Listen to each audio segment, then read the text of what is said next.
Ground में क्या मोहब्बतें थी जब तक मोदी ने अपना तासुब नहीं फैलाया था क्रिकेट के अंदर। और अब आपने मोदी जितनी नफरत डाल दी है वहां ना आर्ट को रहने दिया सही, ना क्रिकेट को रहने दिया सही। और इसी तरह एक दिन मोदी ने गिरना है, मंजी तो उठना है तो दड़ा एनजी होना है। अब जब 100% टैक्स उनको भरना पड़ जाएगा तो आपकी फिल्मों के ऊपर तो क्या बचेगा, क्या मामला होगा। पूरी दुनिया में नंबर 1 ऑलराउंडर कोई अगर है तो वो सैम अयूब है, यानी ये क्रेडिट हमें मिला है। मैम हम जानते हैं आप लोग अफगानी रेफ्यूजी हैं। उनके पास कार थे 15 ईयर्स, 15 साल में उनको बिताया। यहाँ पे इंडियन के पास कार नहीं है, हम अफगानियों आम अफगानी के पास बिल्कुल नहीं है। ना तो एजुकेशन है, ना पढ़ लिखा मतलब काम है। बहुत मुश्किल से हम यहाँ रह रहे हैं, तो कितने बुरे हालत में कि आप उनको इतना तंग कर रहे हैं, इतना तंग कर रहे हैं कि जिसकी इंतहा कोई नहीं। आप वजीर आजम की सीट के काबिल ही नहीं है। अस्सलाम वालेकुम नाज़रीन, मैं हूं आपका अपना सरफराज विकी अल मशहूर सुल्तान। अच्छा जी, आज का जो व्लॉग है वो व्लॉग जो है वो मैं शुरू करने से पहले अपने तमाम व्यूवर्स का शुक्रिया अदा करना चाहता हूं। Thank you very much.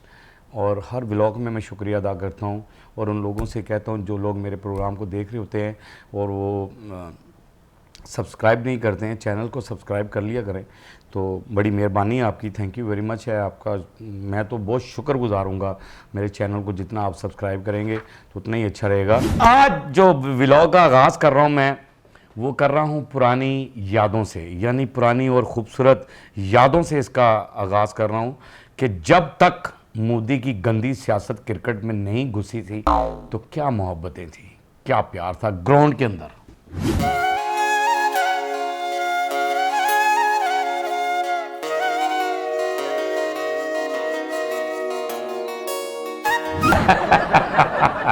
क्या बात है यार, ये पुरानी मोहब्बतें और खूबसूरत बातें मैंने इसलिए आपको दिखाई हैं।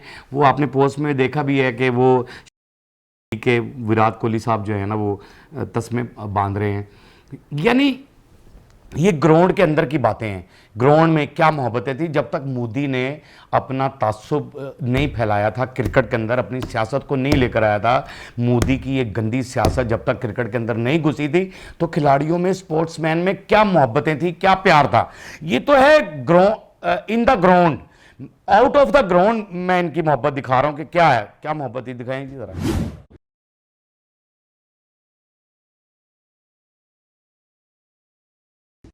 क्या बात है, ये पोस्ट दिखा रहे हैं, ये तस्वीरें दिखा रहा हूं मैं, इसलिए दिखा रहा हूं आपको कि मोहब्बत देख ले क्या है, कि आउट ऑफ द ग्राउंड भी उनके अंदर प्यार और मोहब्बत। वो कपिल शर्मा के शो के अंदर भी दोनों गए हैं, दोनों खिलाड़ी, एक इंडिया का है एक पाकिस्तान, शुएब अख्तर साहब, और आपस में ये मैंने प्रोग्राम देखा भी है, इतनी जुगतें एक दूसरे को कर रहे हैं, एक दूसरे से इतना हंसी मजाक कर रहे हैं, बता रहे हैं, एक दूसरे की तारीफें कर रहे हैं कि शुएब अख्तर जब बॉल लेकर भागता है तो फिर थोड़ा सा खौफजदा तो होता हूँ मैं, और ये वो होता है, फला होता है। यानी सचिन तेंदुलकर भी ऐसी बातें करता था जवेद मियांदाद के साथ, उनकी मोहब्बत, मैंने जैसे पिछले ब्लॉग में कहा, वसीम अकरम साहब के साथ क्या प्यार है, क्या मोहब्बत है। यानी आप ये देख रहे हैं कि जब तक क्रिकेट के अंदर सियासत नहीं घुसी थी, यानी जब तक, मैं समझता हूं कि जब तक मोदी का दौर नहीं आया था, ये 15 साल से, यानी मोदी साहब, लानत है भी मेरे मुंह से मोदी साहब ही निकल गया, दौर फिडम में भी सुसरे थे। अच्छा, मोदी की जब तक ये जो साजिशें हैं ना, ये जब तक नहीं आई थी क्रिकेट के अंदर तो स्पोर्ट्समैन में कितनी मोहब्बत थी। अच्छा, ये तो ये कि इंडिया के अंदर फनकार जाया करते थे, यानी उधर के फनकार इधर आते थे और हम उधर, यहाँ पर बहुत सारे फनकार आए और इंडिया के, और हम बड़े खुश होते थे, यार वो ये आए हैं, इनसे मिलने के लिए जाएं, फलां को मिलने के लिए जाएं। और सारे मेरे ख्याल से पाकिस्तानी बहुत सारे लोग हैं जो इंडियन फ़नकारों के बड़े फ़ैन हैं और हमारे फ़नकारों ने भी जाके वहाँ पर काम किया है। और अब आपने मोदी जितनी नफ़रत डाल दी है वहाँ, ना आर्ट को रहने दिया सही, ना क्रिकेट को रहने दिया सही, यानी इस हर चीज़ का बेड़ा गर्क करते जा रहे हैं आप, बेड़ा गर्क करते जा रहे हैं। बुमराह साहब क्या कह रहे हैं जी, दिखाइएगा। मुझे हंसी इस बात पे आई है, हारिस रऊफ ने राफेल से ही नहीं गिराया, यानी हारिस रऊफ ने थोड़ा सा यूं करके उड़ाया है और फिर गिराया। तो बुमराह साहब ये कह रहे हैं कि राफेल तो यूं का यूं ही गिर गया था, यानी वो उड़ा ही नहीं था, यानी उसके अंदर सकत ही नहीं थी। जैसे कि 6 माह का बच्चा होता है ना, वो उठने की कोशिश करता है तो गिर जाता है पड़ोम थल्ले, जिमें कि नशई आदमी होता है तो वो सिगरेट पी रहे तो थल्ले, यानी वो गिर जाता है। यानी ये जो मामला होते हैं ना इस तरीके से। और इसी तरह एक दिन मोदी ने गिरना है, मंजी तो उठना है तो धड़ एनजी होना है, वो गिर जाएगा। टेंशन नहीं लो, आप टेंशन लो ही ना।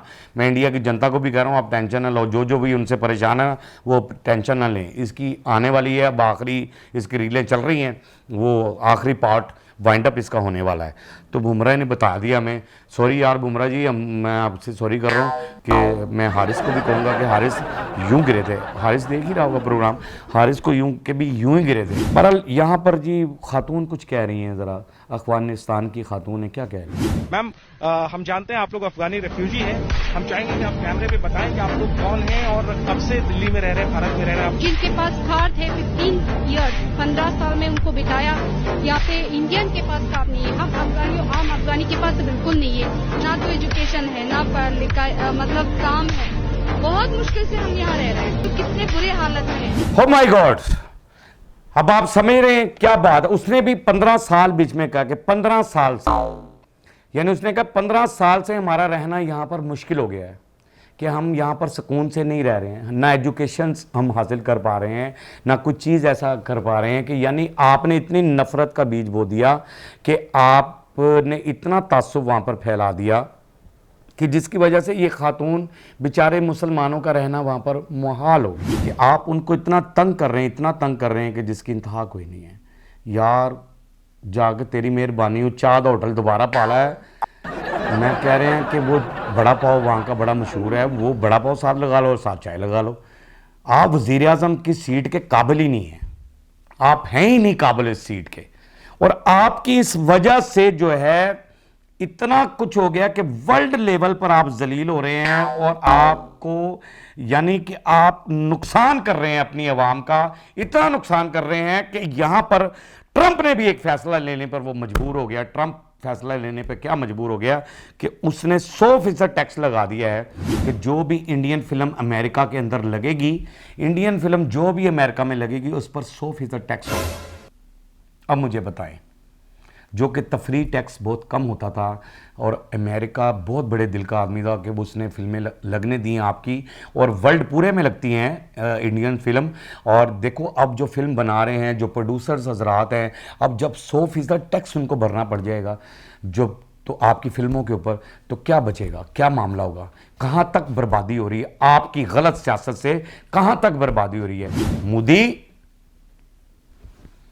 तेनू आगे करेगा सही सूदी। एक जाते जाते एक खुशखबरी मैं आपको दूं, और सबसे पहले मैं पहले क्लैप कर देता हूं, पहले मैं, क्योंकि ये खुशी आपके साथ बांटनी बहुत ज़रूरी है। मेरा एडिटर जो है आपको पूरी लिस्ट दिखाएगा, लेकिन सैम यूब जो हैं वो ऑलराउंडर्स नंबर 1 सेलेक्ट हुए हैं। यानी नंबर 1 पूरी दुनिया में नंबर 1 ऑलराउंडर कोई अगर है तो वो सैम अयूब है। यानी ये क्रेडिट हमें मिला है। सैम अयूब ने हमारे पाकिस्तान के नाम को रोशन किया है, हमारे सर को फ़ख्र से बुलंद किया है, और हमें बड़ी खुशी है। मैं मुबारकबाद पेश करता हूँ सैम अयूब को, और अपने तमाम व्यूवर्स को भी मुबारकबाद देता हूँ कि सैम अयूब पाकिस्तान का खिलाड़ी नंबर 1 आया है। इसमें खुशी वाली बात यह है कि इंडिया को भी बीट किया हमारे सैम अयूब ने, इंडिया को भी बीट कर गए। क्या बात है, वेरी गुड। ये हमारे खिलाड़ी हैं। कुछ चीज़ें ऐसी भी हैं हमारे पास, कोई बात नहीं, मैच ग्राउंड के अंदर जो कुछ हुआ वो अलहदा बातें हैं। और तरले मिनते, मैंने पिछले ब्लॉग में जैसे कहा आपको कि मिनते तरले कर रहे हैं ट्रॉफी के लिए, तो कदों आ रहे हैं लैन वास्ते, ये भी मैंने दस दी। इस ब्लॉग में मैं आपसे पूछ रहा हूँ कब आ रहे हो अपना कुमार यादव साहब, कदों आ रहे हो ट्रॉफी लैंड? जब आपने आना है ना तो मुझे ज़रूर बताना है, क्योंकि मैंने आपको रिसीव करना है वहाँ से, और बेहतरीन तरीके से रिसीव करूँगा आपको, टेंशन ना लो, ठीक है? बाकी हंसते रहे, क्योंकि मैं लास्ट में यही कहता होता हूँ, वो आप सबको पता है कि हमारा मुल्क जो है वो महफूज हाथों में है। अल्लाह उन महफूज हाथों को कायम और दायम रखे और सलामत रहें। पाकिस्तान जिंदाबाद है, जिंदाबाद रहेगा इंशाअल्लाह ताला। आखिरी सांस तक, क़यामत तक पाकिस्तान जिंदाबाद रहेगा। क्योंकि पाकिस्तान जो है वो ईमान पर बनाया गया है, वो कलमे की बुनियाद पर बनाया गया है। तो जब पाकिस्तान कलमे की बुनियाद पर बनाया गया है तो फिर इसे कुछ नहीं हो सकता। और पाकिस्तानी नौजवान जब सरहदों पे खड़े हैं तो फिर बिल्कुल ही कुछ नहीं हो सकता। तो बाकी हंसते रहें, मुस्कुराते रहें, हंसी वाली ज़िंदगी गुजारें, कभी किसी की दिलाजारी मत कीजिएगा, इज़्ज़त दें, इज़्ज़त लें, मोहब्बत बांटें और मोहब्बत हासिल करें और परवरदिगार पर यकीन रखें, क्योंकि सब ताकतें मेरे रब के अंदर हैं और वही सब कुछ कर सकता है। बेशक बेशक वही सब कुछ कर सकता है। हमने आपके लिए व्हाट्सअप भी बनाया है, टिकटॉक भी बनाया है, फेसबुक भी बनाई है, उसे फॉलो कीजिएगा। मस्कियां चैनल को सब्सक्राइब करते रहें, लाइक करते रहें, कमेंट्स करते रहें और घंटी दबाना मत भूलिएगा, क्योंकि ससुर आपके साथ है और जब तक सांस में सांस है आपके साथ रहेगा।